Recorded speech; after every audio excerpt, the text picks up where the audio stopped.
लहरों को साहिल की दरकार नहीं होती, लहरों को साहिल की दरकार नहीं होती, हौसला बुलंद हो तो कोई दीवार नहीं होती। लहरों को साहिल की दरकार नहीं होती, हौसला बुलंद हो तो कोई दीवार नहीं होती। जलते हुए चिराग ने आंधियों से कहा, जलते हुए चिराग ने आंधियों से कहा, उजाला देने वालों की कभी हार नहीं होती, उजाला देने वालों की कभी हार नहीं होती। नमस्कार साथियों, टारगेट विद रचे संस्थान की तरफ से मैं रचे सर आप सभी भाइयों और बहनों का हार्दिक स्वागत करता हूं। आशा करता हूं कि आप सभी लोग स्वस्थ होंगे, पढ़ाई लिखाई आप सभी की सुचारू रूप से चल रही होगी। तो आज हम लोगों ने पिछले वाले सेशन में हम लोगों ने घातांक और करणी में दो प्रकार के प्रश्नों को पढ़ा था, जिसके अंतर्गत हमने योग और अंतर की संक्रिया से संबंधित सवालों को हल किया हुआ था। आज जो हम लोग पढ़ने वाले हैं उसमें हम लोग पढ़ने वाले हैं करणीगत जो संख्याएं होती हैं उनके गुणनफल पर आधारित प्रश्नों को कैसे कैसे सॉल्व करते हैं। इसके अलावा जो करणीगत संख्याएं हैं उनके वर्गमूल पर आधारित कैसे कैसे प्रश्न आते हैं। यहां से जो भी प्रश्न बनते हैं, ऐसा कोई भी एग्जाम नहीं है हमारा, चाहे वो वनडे एग्जाम रहा हो, वनडे एग्जाम के अंतर्गत चाहे आरपीएफ हो या आपका सुपरटेट हो, यूपीटेट हो, यानी प्रत्येक वनडे एग्जाम में यहां से प्रश्न बनता ही बनता है। अब हम उन प्रश्नों को कैसे सॉल्व कर पाएंगे। आज की क्लास बहुत ही महत्वपूर्ण होने वाली है, क्योंकि हम लोग आज के सवालों को मात्र 10 सेकंड में प्रश्नों को हल करने वाले हैं। 10 सेकंड में प्रश्न आप लोग निकाल पाएंगे। अब आप लोग सोच रहे होंगे कि एक इतने से बड़े हुए विस्तृत से टॉपिक को हम लोग 10 सेकंड में कैसे सॉल्व करेंगे, तो हम लोग करेंगे नहीं, करके दिखाएंगे। तो चलेगा, आज के सेशन की शुरुआत करते हैं। पहला जो टाइप रहने वाला है हमारा करणीगत संख्या के गुणनफल आधारित प्रश्न।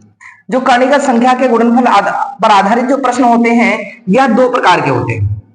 कौन कौन से होते हैं? एक पहला जो टाइप होता है इसको हम लोग कहते हैं जो निश्चित स्थिति तक रहते हैं, जो निश्चित स्थिति तक हो।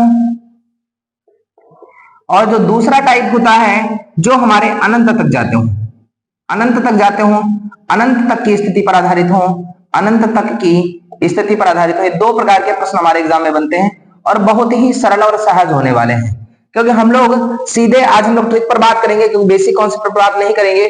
देखिएगा इस प्रश्न को कैसे सॉल्व करेंगे। हमारा टाइप 3 है आज का, ठीक है, टाइप 3 पर हम लोग चर्चा करेंगे। देखिएगा कैसा क्वेश्चन हमारे एग्जाम में आएगा। पहला क्वेश्चन हम लोग लिखना शुरू करते हैं। अगर हम लोग यहां से बात करें जो करणीगत संख्या के गुणनफल पर आधारित प्रश्न रहता है, हमने एक सवाल लिखा 5 और मल्टीप्लाई है, जब कोई सिंबल नहीं होता है तो मल्टीप्लाई होती है और घात में कोई घात नहीं, तो इसका मतलब 2 पावर होती है। √5 और यह स्थिति जा रही है हमारी कब तक? अनंत तक। तो ऐसे प्रश्नों को हम लोग कैसे सॉल्व करने वाले हैं? तो कुछ नहीं करना है कि जब भी हमें चाहे ये सवाल दिया हो या हमने सेकंड क्वेश्चन एक और लिख दिया, जैसे हमने लिखा 3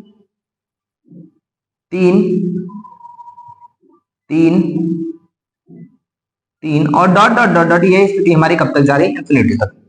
तो ऐसी स्थिति के दौरान हमारे क्या करना है कि जब क्या हो कि कोई भी संख्या मल्टीप्लाई में दे रखी हो, कोई भी संख्या किस में दे रखी हो? मल्टीप्लाई में दे रखी हो और कंडीशन हमारी अनंत तक जा रही हो, तो ऐसे प्रश्नों का आंसर हमारी वही संख्या रहती है। अर्थात कह सकते हैं जो इस प्रश्न का आंसर होने वाला है, इस प्रश्न का आंसर होने वाला है वो कितना होने वाला है? इस प्रश्न का आंसर 5 होने वाला है।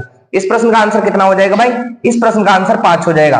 अगर हम लोग यहां पर बात करें इस वाले क्वेश्चन में, तो देखिएगा 3 प्रोडक्ट में चल रहा है और कंडीशन अनंत तक जा रही है, तो आप सभी लोग समझ सकते होंगे इस प्रश्न का जो आंसर रहने वाला है 3 रहने वाला है, जो कि हमने 2 से 3 सेकंड में हमने इस प्रश्न को देखा और हल कर लिया।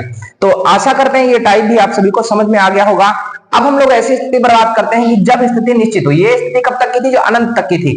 तो जब स्थिति निश्चित तक की हो तब हम इन प्रश्नों को कैसे सॉल्व करेंगे, समझने का प्रयास करिएगा। जैसे हमने कह दिया कि यह स्थिति अनंत तक ना जाकर सिर्फ और सिर्फ यहीं तक है, और यह स्थिति भी अनंत तक ना जाकर सिर्फ और सिर्फ यहीं तक है रहने वाली। तो ऐसे सवालों को हम लोग कैसे सॉल्व करने वाले हैं, समझने का प्रयास करेंगे। तो हमें क्या करना है, इस सवाल को हम लोग बहुत आसानी से कर पाएंगे। कुछ नहीं करना है। वैसे अगर हम लोग सूत्र के आधार पर देखें तो ऐसी स्थिति में सूत्र क्या लगता है? a की power 2 to the power n - 1 upon 2 to the power n होता है। लेकिन आप लोग सोच रहे होंगे कि सर सूत्र को याद करना तो फिर बहुत बड़ी बात हो जाएगी, सूत्र को तो भूल जाएंगे। हम किसी सूत्र का प्रयोग करने वाले नहीं है। एक अचूक सी ट्रिक जिसको आप समझेंगे और तुरंत सॉल्व करेंगे। आपको क्या लिखना है? जो संख्या लिखी हुई है उसको लिखना है। आपको क्या लिखना है, जो संख्या यहाँ पर मल्टीप्लिकेशन में दी गई है उसको लिखना है और इसके साथ साथ यहाँ पर काउंट करना है। यहाँ पर जब पावर कुछ नहीं होती तो हमने बताया था 2 होती है। ऐसे 2 2 दूनी 4 हो जाएगा, 4 दूनी 8 हो जाएगा, 8 दूनी 16 हो जाएगा और 16 दूनी कितना हो जाएगा, 32 हो जाएगा। तो आपको क्या लिखना है डिनोमिनेटर में, आपको पावर की डिनोमिनेटर में 32 लिखना है और ऊपर जो है संख्या 1 कम लिखनी है और यही हमारे इस प्रश्न का क्या हो जाएगा, आंसर हो जाएगा। एक बार फिर से समझेंगे इस वाले क्वेश्चन में। देखिएगा हमने बताया 2 2 दूनी 4, 4 दूनी 8 और 8 दूनी 16। तो पहले तो हमें संख्या 3 लिखनी है और इसके डिनोमिनेटर में जो इसकी जो पावर रहने वाली है तो डिनोमिनेटर में कितना लिखना है, 16 लिखना है और 1 कम करके न्यूमरेटर में लिखना है। अर्थात इस प्रश्न का जो आंसर हो जाएगा 3 की पावर 15/16 हो गया होगा। तो आशा करते हैं यह दोनों टाइप आपको समझ में आए होंगे, जो गुणनफल की अंतिम स्थिति तक अनंत की स्थिति तक जाते हैं। उन प्रश्नों में उन प्रश्नों का जो आंसर होता है वही संख्या रहती है, लेकिन जब वही कंडीशन एक निश्चित स्थिति तक जा रही हो तो ऐसी स्थिति में हम क्या करते हैं, जो संख्या होती है उसको डिटरमाइन कर लेते हैं और इसके उपरांत जो क्या होती है कर्णीगत घात होती है इसके हम आपस में क्या करा लेते हैं, गुणा करा लेते हैं और गुणा कराने के उपरांत हम उसको क्या करते हैं, डिनोमिनेटर में कंप्लीट नंबर को लिखते हैं और इसके बाद न्यूमरेटर में हम संख्या को क्या करते हैं, 1 कम करके लिख लेते हैं। तो आशा करते हैं कर्णीगत संख्या के गुणनफल पर आधारित प्रश्न आप लोग सभी लोग कर पाएंगे। तो हम लोग अब सेकंड टाइप पर मूव करेंगे, कर्णीगत संख्या के वर्गमूल पर आधारित प्रश्न। अगर हम लोग कर्णीगत संख्या के वर्गमूल पर आधारित प्रश्नों की चर्चा करें, ये 4th टाइप हम लोगों का रहने वाला है।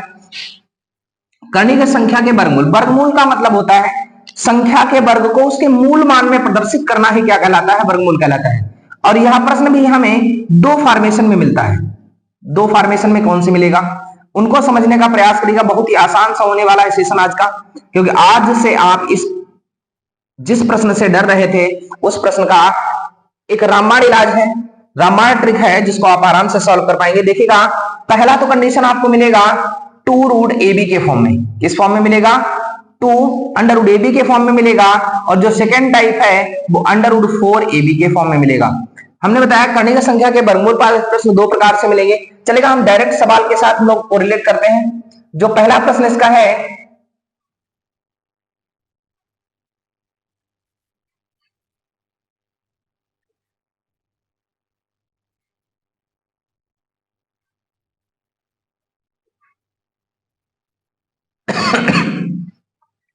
जो पहला प्रश्न है 7√40, यहां पर आप देख पाएंगे और जो सेकंड क्वेश्चन है जो 2√ab के फॉर्म में मिलेगा वो हमने लिख लिया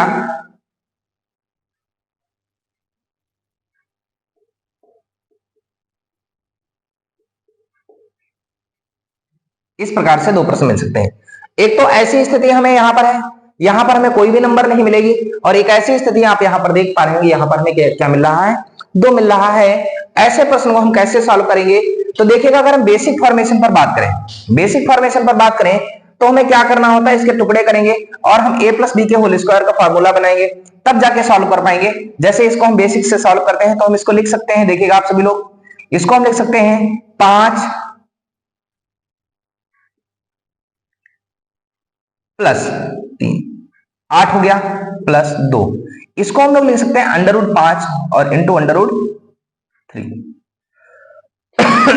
इसको हम लोग क्या करेंगे, इस पर करणीय लगा लेंगे। चलेगा, एक बार हम ऐसे छोड़ रहे हैं। अब हम इसको ये लिख सकते हैं √5 का होल स्क्वायर + √3 का होल स्क्वायर + 2√5 इंटू √3। अब यहां से आप देखिएगा यह a² + b² + 2ab का फार्मूला बन गया, इसलिए हम कह सकते हैं यह a + b का होल स्क्वायर है।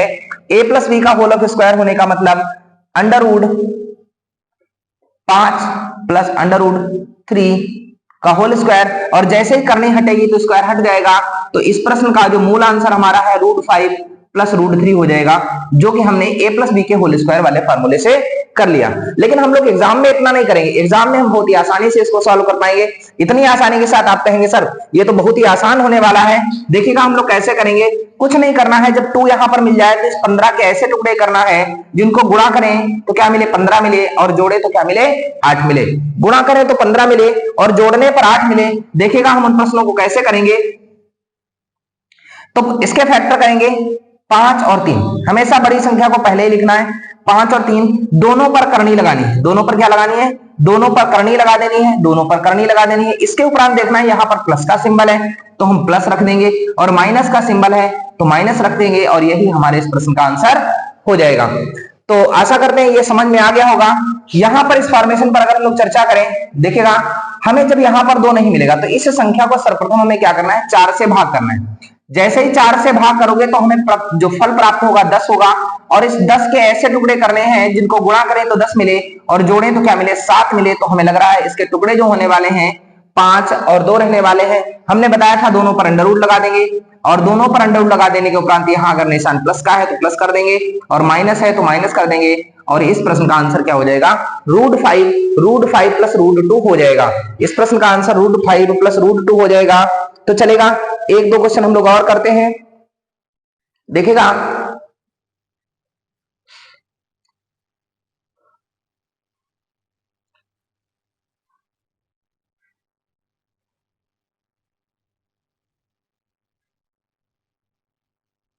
8 plus under root 60, 8 plus under root 60। तो इसमें आप लोग देख पा रहे हैं कुछ नहीं है। हमने बताया था यहां पर जब कुछ संख्या नहीं मिलती है तो 4 से भाग करते हैं। 4 से भाग करेंगे तो कितना मिलेगा? 15, और इस 15 के ऐसे टुकड़े जिनको गुणा करें तो 15 मिले, और जोड़े तो क्या मिले? 8 मिले। बस करनी लगा देनी है, और करनी लगा देने के उपरांत अगर यहाँ निशान प्लस का है तो प्लस कर देंगे, और माइनस का है तो माइनस कर देंगे, और इस प्रश्न का आंसर हो जाएगा √5 प्लस √3 हो जाएगा। तो आशा करते हैं आप सभी को ये वीडियो पसंद आया होगा, और सारी चीजें शीशे की तरह बिल्कुल साफ होंगी, क्लियर हो चुकी होंगी, किसी को किसी भी प्रकार की कोई समस्या नहीं हो रही होगी। इस वीडियो को देखने के लिए बहुत बहुत धन्यवाद। आपका दिन शुभ हो।